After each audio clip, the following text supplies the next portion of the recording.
Welcome to our Bible study. We are doing a series study of the book of Acts. And our text this day is from Acts chapter 14, verses 16 to 28. And our topic is how to love rightly. One of the most misconstrued concepts and most malpractice is love. What is love? How do we really know what love is all about? How do we express love correctly? Love has many forms depending on the object of our love.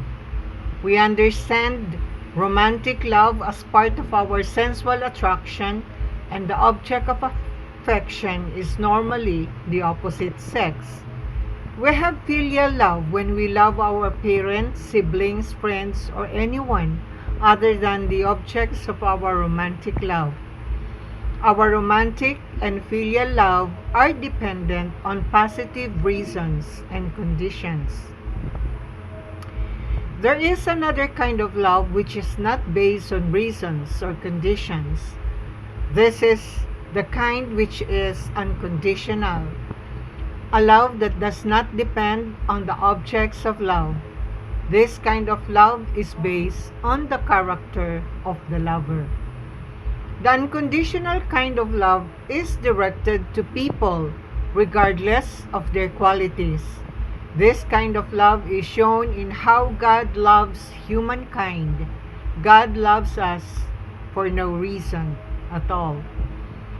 Today we will discuss this kind of unconditional love and how it is expressed. The unconditional love can be expressed to all, including the objects of our romantic and filial love. We will try to dissect this kind of love that God has shown to each and every one of us. This kind of love is what God teaches us to give to others. Let us read our text, Acts chapter 14, verses 16 to 28. 16.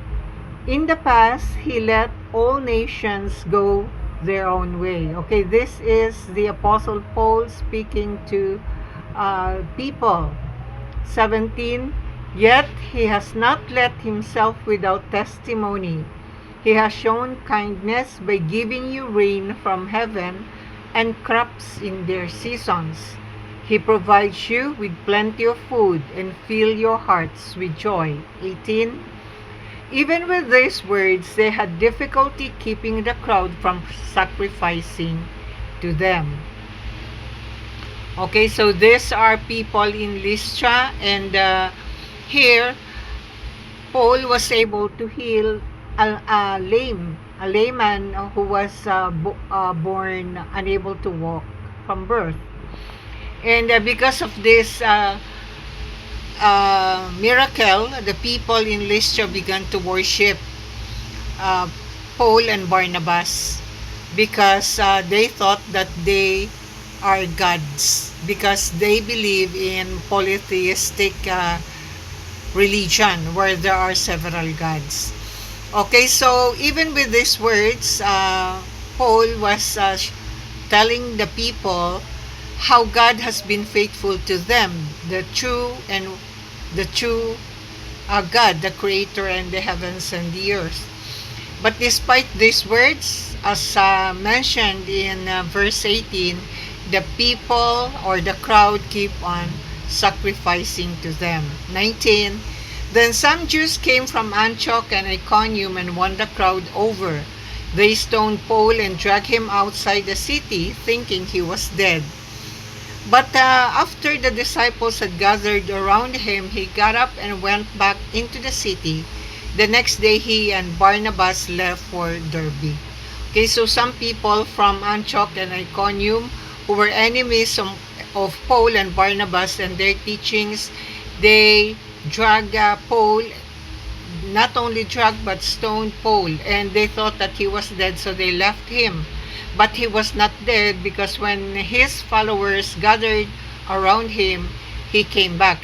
He rise up, and the Apostle Paul and Barnabas went to Derbe. Okay. 21, they preached the gospel in that city and won a large number of disciples.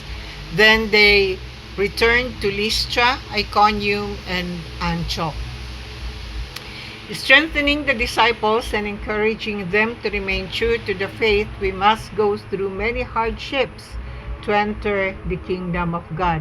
They said, Paul and Barnabas appointed elders for them in each church, and with prayer and fasting committed them to the Lord, in whom they had put their trust.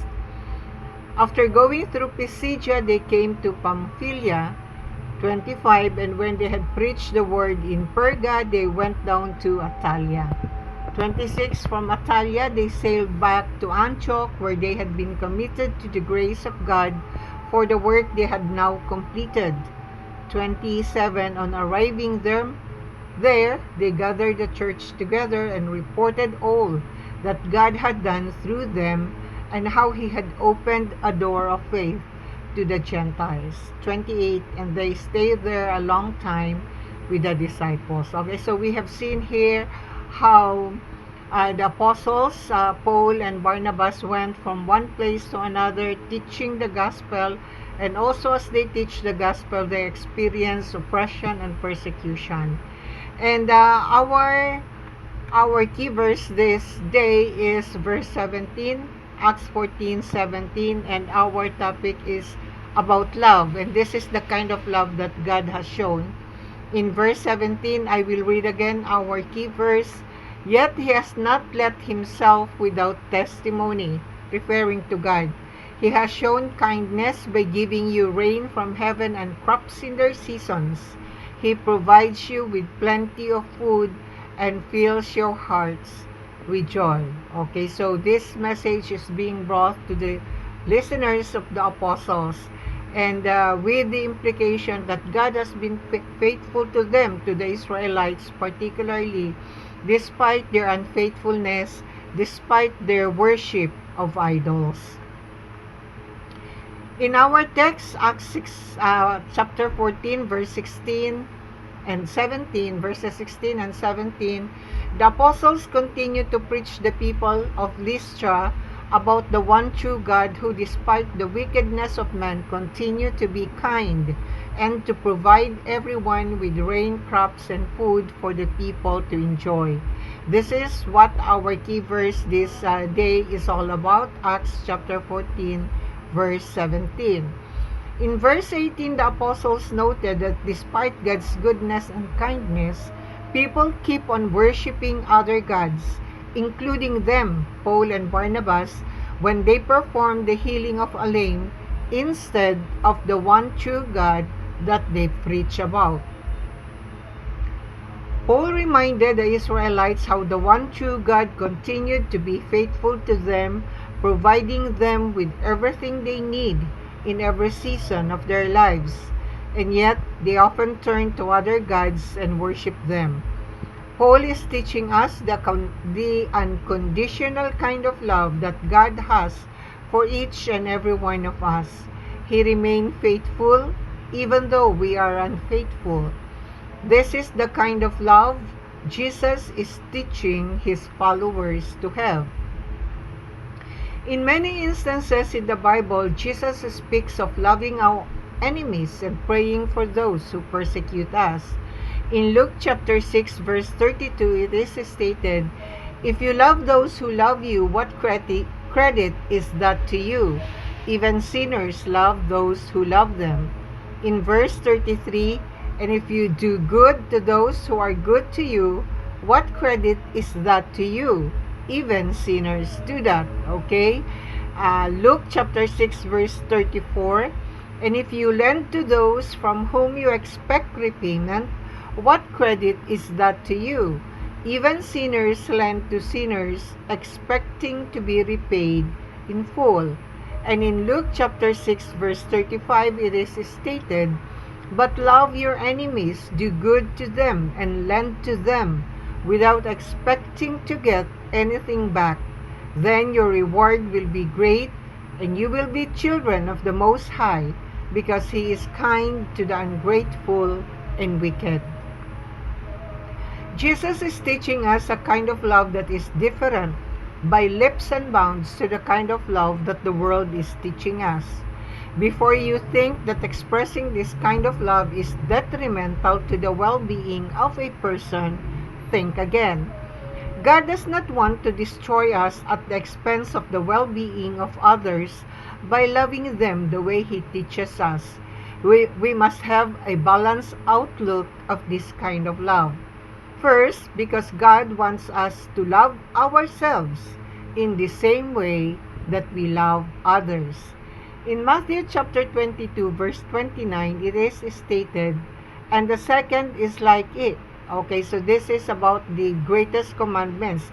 Jesus is being asked by his apostle, what are the greatest commandments? And Jesus answered, "This is the second, love your neighbor as yourself." The first most important commandment, of course, is to love God above all else. Loving God above all else gives us the reason and the motivation to obey the second most important commandment, to love others as ourselves. To love others unconditionally is the kind of love that God is teaching us to express to others. When we acquire the capacity to love unconditionally, this gives us the unparalleled strength to overcome all the disappointments and heartbreaks that relationships bring. This is also one important reason why God commands us to love unconditionally. This is not only for the benefit of others, but also for the benefit of oneself.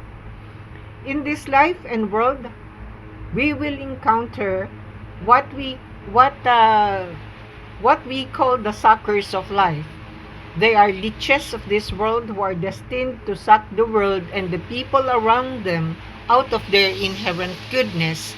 These people will never learn to love unconditionally. They will kill and deplete those who are positively trying to express unconditional love. God is so concerned about this predicament that when He said to love others, He never meant to destroy or kill yourself for the benefit of those who are taking advantage. God means to first love yourself unconditionally, that despite your own failures and mistakes, you need to first accept and care for yourself. In 1 Corinthians 13, the face of love is depicted. It says love is very patient and kind, never jealous or envious, never boastful or proud, never haughty or selfish or rude. These are the characteristics of love that must first be directed to oneself. This means character development is a condition precedent before we can truly express this unconditional love to others. We cannot love others as God wants us unless we have that kind of love within ourselves. We have to acquire patience, kindness, a sense of peace and security within ourselves before we can truly give that unconditional love. We have to learn to unconditionally love ourselves first before we can extend that kind of love to others. Now, what do we do to be able to acquire that unconditional love? God is teaching us to grow spiritually. That kind of growth takes place in an environment fertile for growth. Seek that place of growth where your soul is not controlled, manipulated, nor oppressed. Go to a place where you are at peace, secure, and provided. Take time to meditate on God, read the Bible, pray, and think of His goodness. Think of the times when God protected you from sure destruction and ruin, and be grateful. As you slowly grow strong spiritually, you will manifest that Christ-likeness that will enable you to love unconditionally. It is from within our own wellspring of goodness that comes from God that an overflow of love and goodness travels to others. We learn to give and love for no reasons, for we have acquired that unconditional love that only comes from a close relationship and fellowship with God. The God at work within us enables us to follow that command, love others as yourself. In our scriptural text, Acts 14:17, let's read again. Yet he has not left himself without testimony. Okay, this is God's testimony. He has shown kindness by giving you rain from heaven and crops in their seasons. He provides you with plenty of food and fills your hearts with joy. Okay, and all that despite of the stubbornness of the Israelites to worship other gods. The Apostle Paul is reminding the Israelites how God remained faithful despite their unfaithfulness, how God sustains them with all their needs despite their turning to other gods to worship.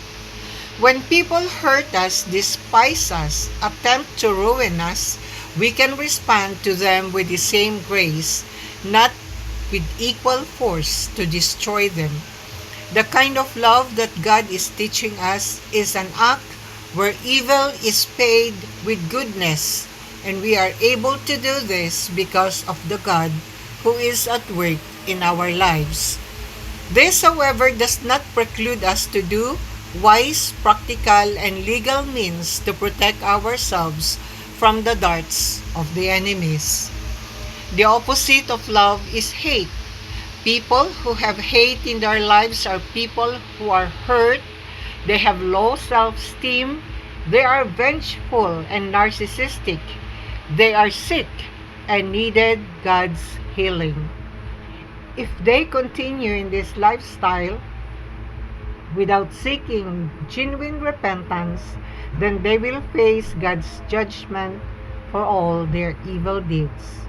Everyone is called to seek God and to obey Him.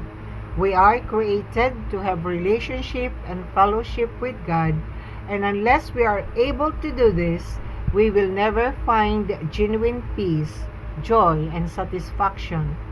It has been said that there is a God-shaped vacuum in the hearts of every man that only God can fill.